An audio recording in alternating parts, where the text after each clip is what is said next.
Call the Dixon County Commission regular meeting to order for December 3rd, 2015. Please stand for flag salute. I pledge allegiance to the flag of the United States of America and to the republic for which it stands, one nation, under God, indivisible, with liberty and justice for all.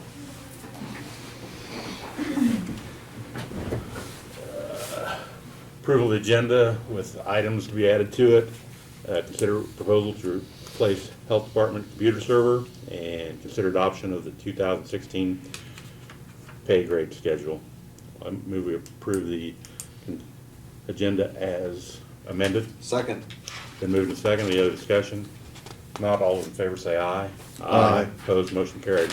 Consent agenda, minutes of the November 18th work session, minutes of the November 19th work session and regular meeting, minutes of the December 1st work session, and payroll $269,294, fund expenditures $73,368.74, KDHE payment of $107,968.01, abatements of $198,1981.55, added tax of $397.60, and utilities of $6,885.60.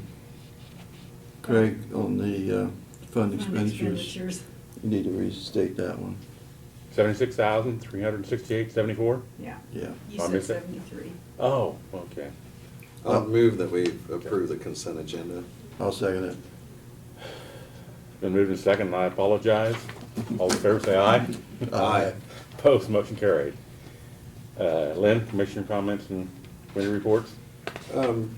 This evening, the Central Kansas Mental Health Board and employees, some employees from Salina are coming over to the Brookville Hotel, and just kind of an appreciation type dinner, and then also we have some business to just briefly work on. Something I mentioned, and it's penciled in, so it's probably past the tentative stage, but it hasn't happened yet.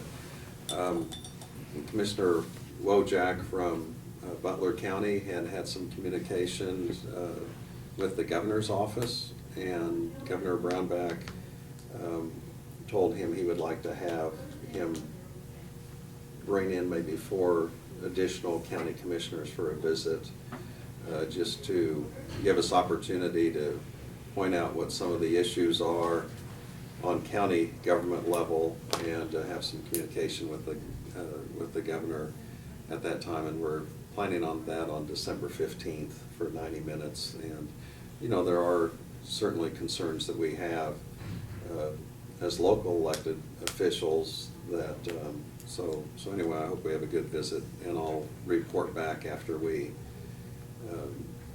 after that discussion takes place. And I'm not sure who, I know the county commissioner, Robert Boyd from Riley County, is going to be participating, and I know they're going to have someone from Western Kansas. They haven't, I don't know who that is yet. That's going to be participating, so we'll see how that goes. While Laverne signed them, I'll go ahead and be attending the annual meeting of the Extension Board tonight. We did have work sessions, which we, Sheriff and Undersheriff and Brad and John were at the last Tuesday. On our work session today, we did have Janelle and Diane come in and give us some updates on stuff in their departments.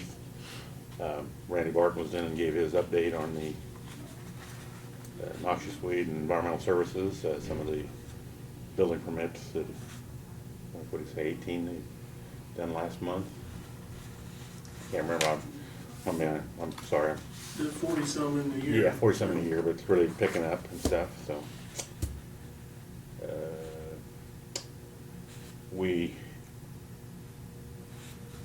might be attending, or some of us might be going down to Morris County to look at their jail before the end of the year. Marion County.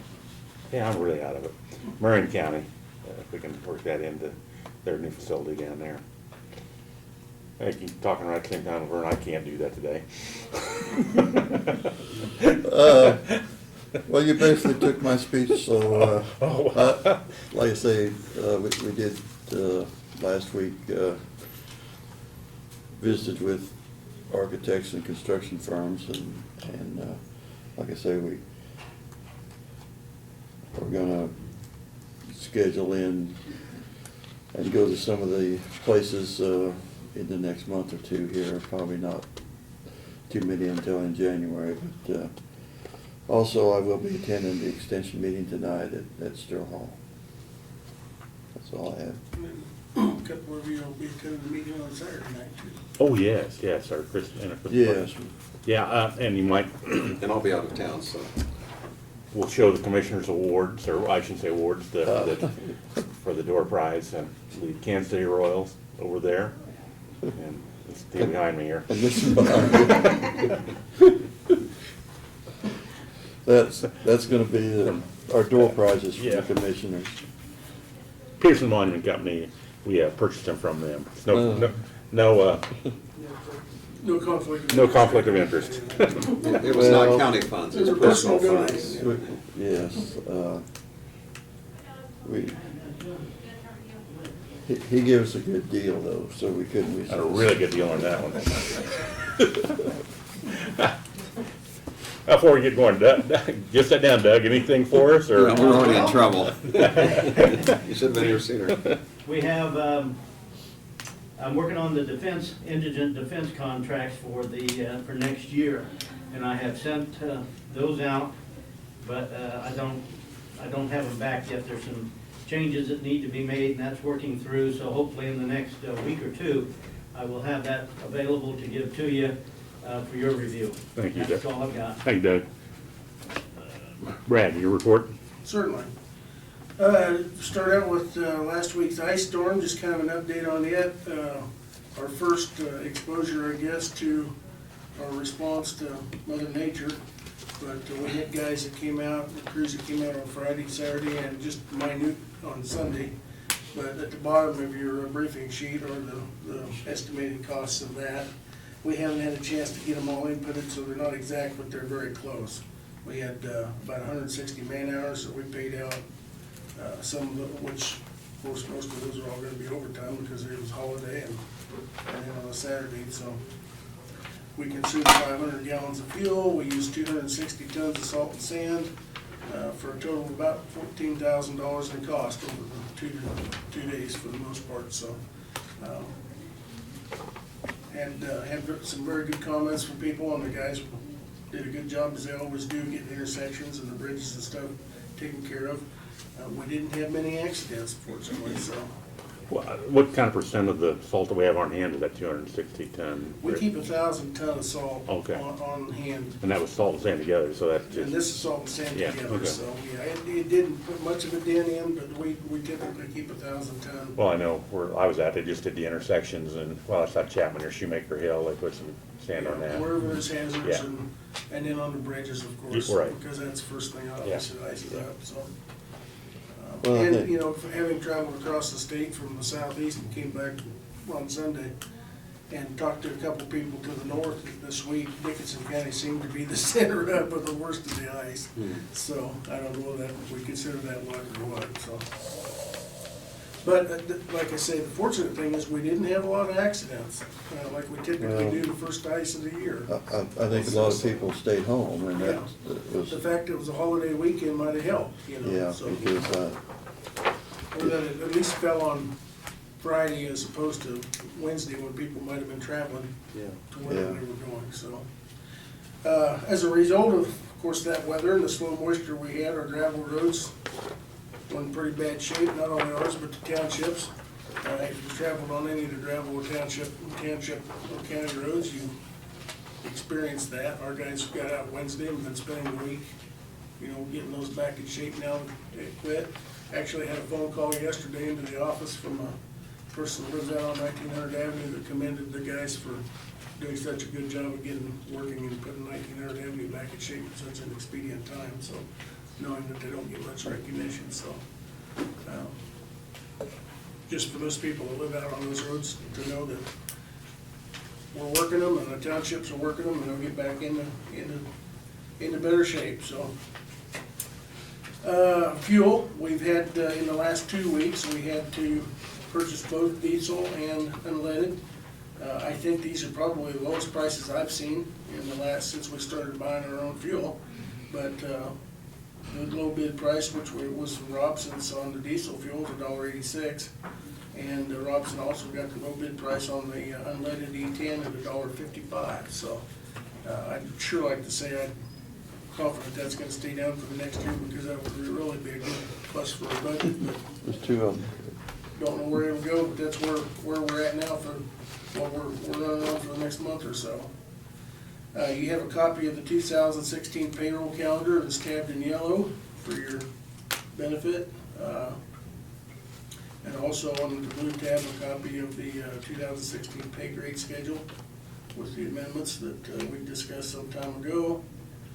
The year-to-date staffing and financial reports, which we discussed in the work session and went over.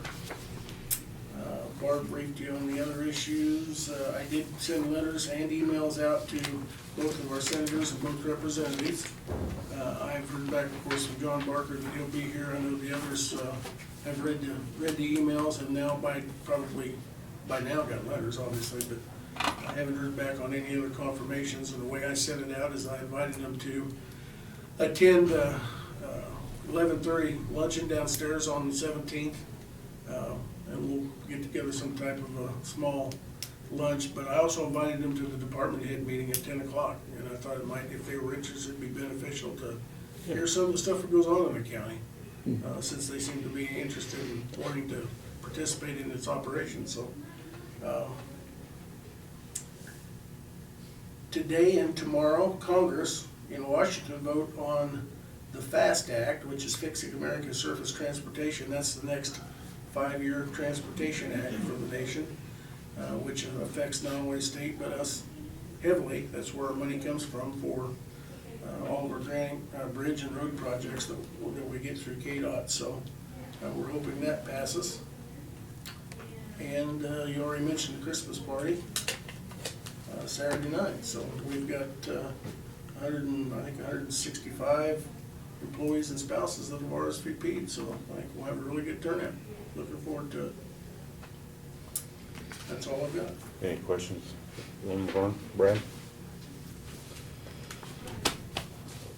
That transportation, and I don't know if, one of the sessions that down at our conference was, and one of the questions was, apparently on transportation, the federal dollars goes into the state, and then the state issues federal dollars plus the state dollars.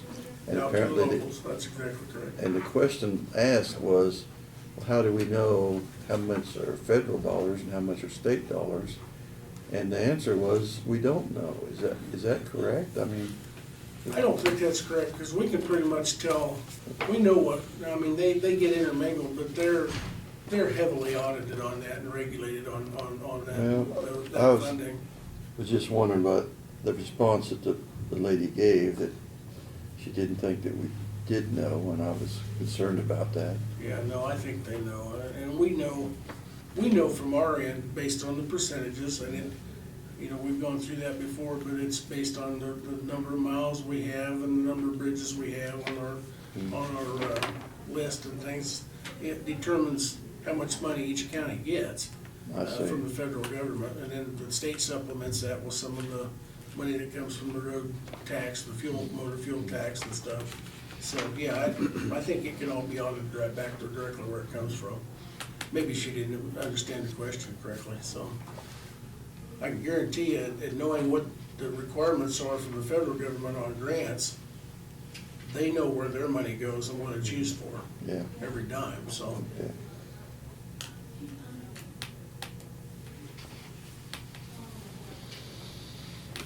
Notice and communications, we did get our budget status for for the county commissioners.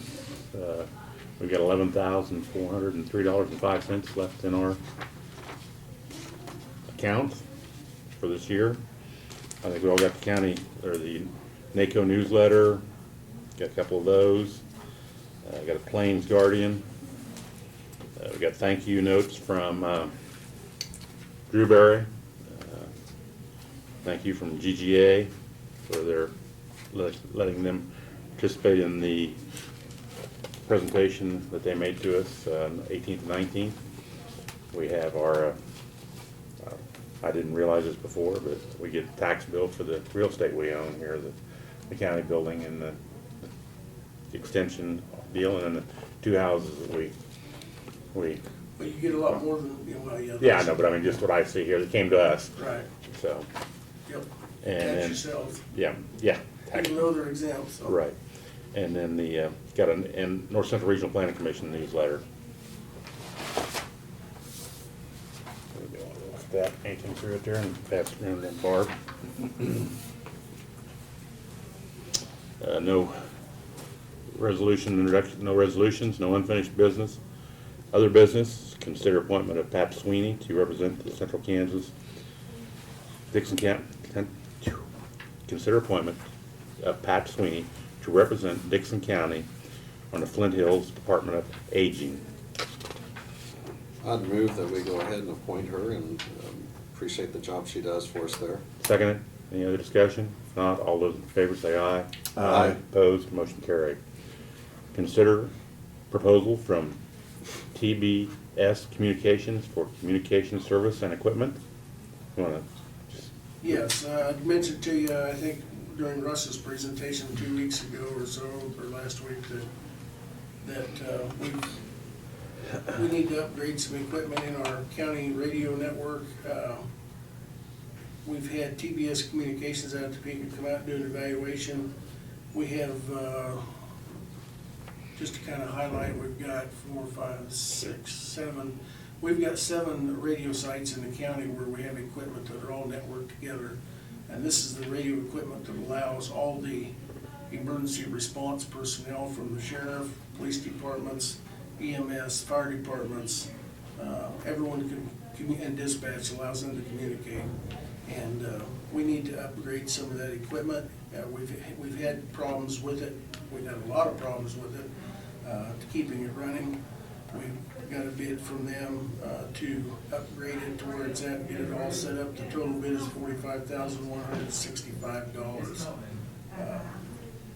And after reviewing that and reviewing the information that they provided to us and looking at the system, we feel like that's a viable bid, and we would request to be able to honor that. The money will come from the old 911 fund, which before they split it up to wireless and wireline, we have still had money in a separate account that we've held back for this purpose.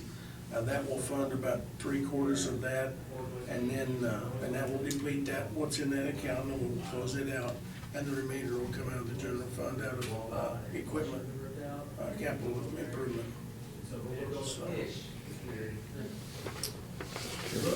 I move that we accept the bid from TBS Communications for this equipment. Second. been moved and second. Any other discussion? If not, all those in favor say aye. Aye. Opposed, motion carried. Consider amendment to county policy, section 302, regarding bereavement leave. You want to make the change, or highlight changes, Brad? yes, it's actually section 310, and I don't know where they're giving it part wrong or what, it might be a typo, but section 310 deals with bereavement leave for employees. We had a particular issue come up recently that drew this to our attention, but under your red tab, you've got a copy of the policy with our proposed change, and the, whatever paragraph it is, 6th or 7th paragraph, it states the workday is defined as 8 hours. We have 3 different sets of work days under the county auspices. One is the 8-hour standard 40-hour week. We have dispatch, which works 12-hour shifts, and then we have EMS, who works 24-hour shifts. This particular situation that came up is we had an EMS employee, a good tenured employee that had a close family member pass away and had needed to attend a funeral on the other side of the state. A shift for that person's 24 hours. The way our policy currently reads is he only got an 8 hours off for leave, so he then would be required to either take the remaining 16 hours off in vacation leave or do it without pay. Yeah. And at the end of the year, where we're at, most everybody's taking their vacation, and we encourage that, so we don't run to the end of the year. So if we left it as an 8-hour shift, then he would be required to be deducted 16 hours of pay. So I felt it was only right that, you know, we at least honor a shift to each one of them, and that we would allow EMS and dispatch to have a shift off the same way that the other employees would. So we have struck out the 8 hours so that they would, that particular situation, he would get paid for that one shift.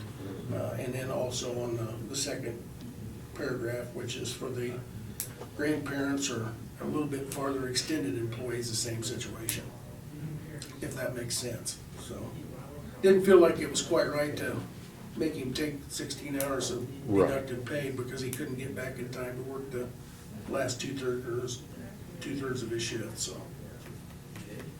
And that only applies to death of a. Just two bereavement leave, if that's your question, yeah. I'd go ahead and offer the motion that we do amend the county policy regarding the bereavement leave. I'll second it. Been moved to second. Any other discussion? If not, all those in favor say aye. Aye. Opposed, motion carried. Consider proposal to replace Health Department computer server. This is an update to, obviously, the server to Health Department. We scheduled and started budgeting for this replacement 3 years ago. We put it off, and now we put it off most of this year. Dick is of the opinion that this one is on it. I don't like using it on its last leg, but it's time. It's time, exactly. We've got it budgeted, we've had it in the budget for 3 years, and so he got a bid from Dell, which is our provider. The bid is $11,001.23 for that replacement server to replace it. So our recommendation is that we award the Dell bid for $11,001.23. I think this one is like 8 years old too, so. Have motion to, I move that we approve this purchase for the health department for the computer server. Second. been moved and seconded. Any other discussion? I believe we have a stone that would work to go with it. You bringing that up again? Okay. No amendments No, allowed. no, okay. All those in favor say aye. Aye. Opposed, motion carried. Let's see what else we got. Consider adoption of the 2016 pay grade schedule. That is, as we discussed in the work session, as a result of the compensation survey that KEC has done statewide and we've participated in heavily. Diane has gone through and compared our base pay on each one of our various ranges, which we have 20 pay grades within our county structure. There's been a few adjustments. You guys have looked at them several months ago. And we need to adjust our base pay up for new starting employees just slightly. We do have about 12 employees that would affect and bring them up very minimally. So as far as the financial impact, it's going to be minuscule, but it will help keep us a little bit more competitive with surrounding agencies and the competition within the workforce. So it's our recommendation that we adopt this. The last time we amended the pay grade schedule was in 2009, so we're operating currently on 2009 figures. So try and answer any questions that you might have. Well, I think it's very important to keep the ones that we have had employed at least at the same level that we're hiring new employees at. And sort of kind of bring that back into line.